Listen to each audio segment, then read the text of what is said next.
activity in SPED, specifically ID and ASD.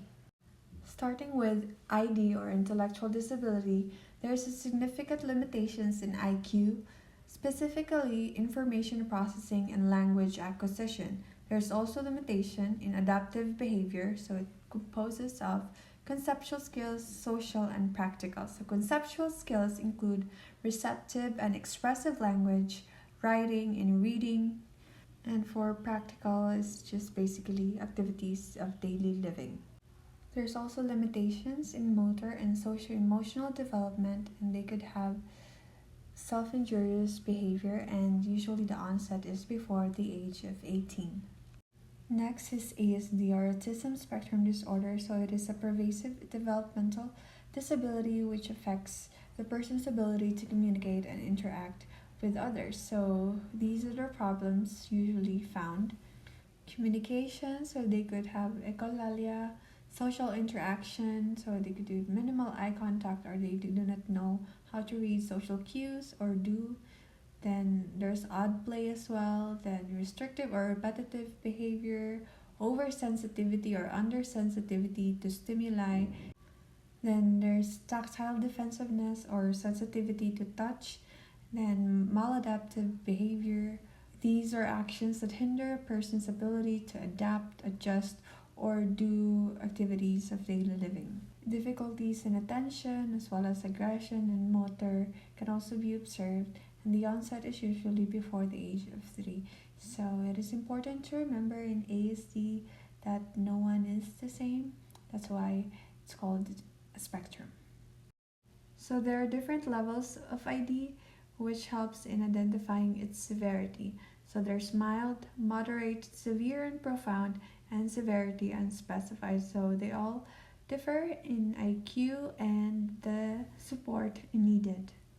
There are also different levels of ASD. So there's level 1, 2, 3, which all differs in the support that they needed. For level 1, there is difficulty in initiating social interactions, and organization and planning problems can hamper independence. For level 2, they require substantial support. So added to the level 1, there could be frequent restricted or repetitive behaviors. And for 3, they require very substantial support. So there are severe deficits in verbal and non-verbal social communication skills, and there is great distress or difficulty changing actions or focus.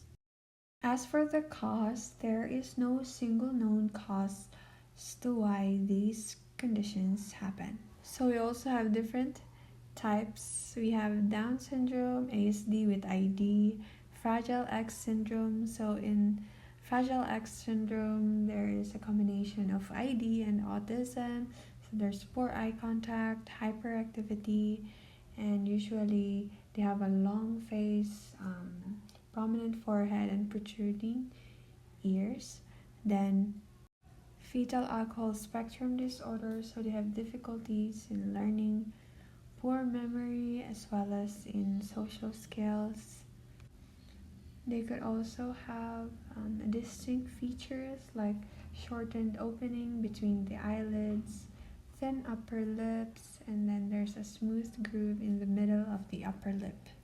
For Rett syndrome, it greatly affects the motor skills. Next is ID from unknown or mixed etiologies, so they could vary degrees of cognitive and adaptive challenges. Then Asperger's syndrome, so they are usually high functioning but low in social skills. Childhood disintegrative disorder, so there is a delayed onset of developmental problems. PDD, aka atypical autism, or PDD-NOS, basically a PDD but not otherwise specified. Then Kenner syndrome, so in Kenner they appear intelligent but lack emotional attachment, so communication and interaction challenges, so they are high in specific areas but low in others. So for empty interventions, so one can use call and response activity, singing, so highlight repetitions paired with visual cues, so we can use ASCs or PECs. So ASCs are alternative and augmentative communication, and PECs are basically picture exchange communication system. Then movement songs, instrument playing, MACT, hello song, group of music activities, and usually use a model of predictability, providing a clear structure for them. So you can start with a hello song and then a warm up or movement activity, then singing, instrument playing, and maybe a surprise activity, and then you can offer them a choice.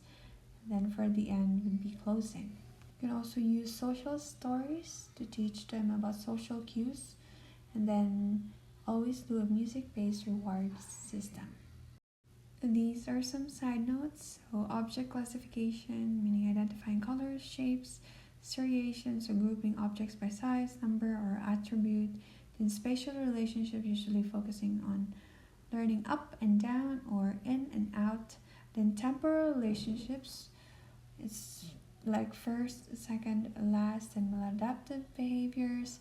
Then positive behavioral support, which means to assess what maintains the behavior and developing strategies to replace the behavior. Then generalizing behaviors, basically applying skills learned in one situation to another. So that's it for this population. So thank you for listening, and we'll be uploading more soon, hopefully.